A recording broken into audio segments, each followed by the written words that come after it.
You try to give any film a chance, and most of the time it doesn't work out, especially when it comes to sci-fi. Disappointed! Fear the Invisible Man is about Griffin, a 18th century mad scientist who unwittingly becomes invisible because his landlord comes to collect his rent. No, I'm not joking. That's literally the only reason why he ends up becoming invisible. Now with this newfound ability, he decides to do absolutely nothing outside of slapping a few bottles and hats off of people. I watched this movie because the trailer was fairly decent and a bit intriguing. I mean, the premise of an invisible man in the 1800s running around amok, there's a lot of possibilities in that, such as a manhunt being the thing where people come together and try to figure out what's going on.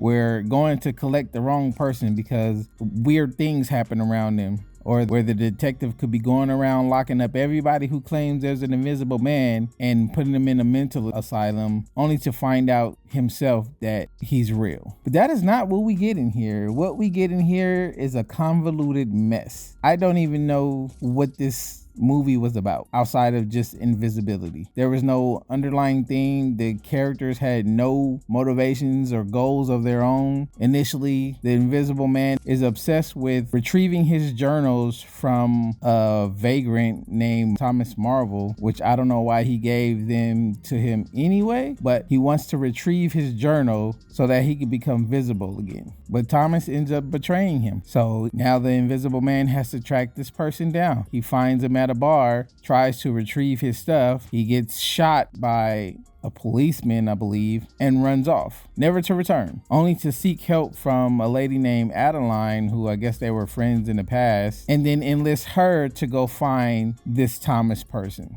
Whack. Which makes no sense at all because he can go anywhere and find out anything. Granted, you may need her to ask the right questions here and there, but for the most part, he doesn't even need her. Yeah, this film suffers from horrific to mid acting, horrible pacing, characters who motivation flips on a dime or makes decisions that are out of character, such as there's a scene where Adeline is walking through the house. She hears her maid singing upstairs and decides to go check on her for some reason. Mind you, she heard no screams, no nothing, and decides to go check on her because she assumed that Griffin, the Invisible Man, was there. Ultimately, she was right, but she had no reason to go up there to begin with. Characters just randomly do stuff because the plot demands it, such as the detective. He shows up whenever he's required to show up. At one point, Adeline is a part of a murder that involved her gun. The detective shows up a day later with the murder weapon, tells her that it's a part of an investigation, and decides to let her keep it because she needs safety. And again, it's only because the plot demands it, because she needs it later in the film to be the ultimate victor. And then in the last half hour, we get to the ultimate silly nonsense. So one of the other maids ends up going missing. She finds a note that she knows that the maid didn't write and immediately goes to where the maid is being held captive.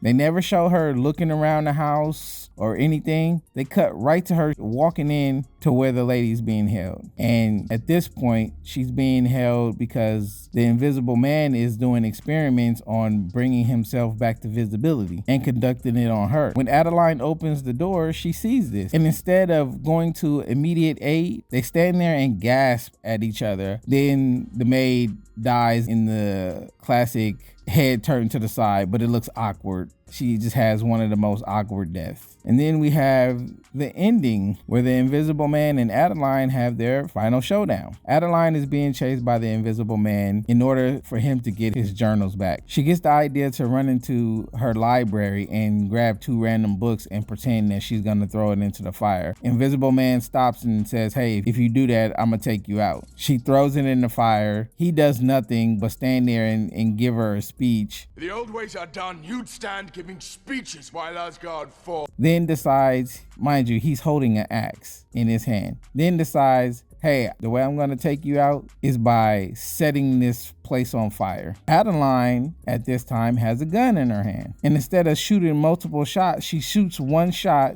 in his general direction, throws this urn out of the window so she could jump out the window. And mind you, it's just the most egregious green screen, fire effects and all that stuff. It's nothing top tier. They wasted a lot of effects in here. I think half the effect budget went to just the fog alone that's in this movie. This movie was an utter waste of time, and I can only give it, at best, a 1 out of 5 stars. This movie put such a bad taste in my mouth. I don't think I can endure another low budget Invisible Man movie. Only check this out if you like bad dialogue, bad effects, and bad sound levels. But that's all I have for you today. Don't forget to comment, like, share, and subscribe, and I'll catch you on the next one.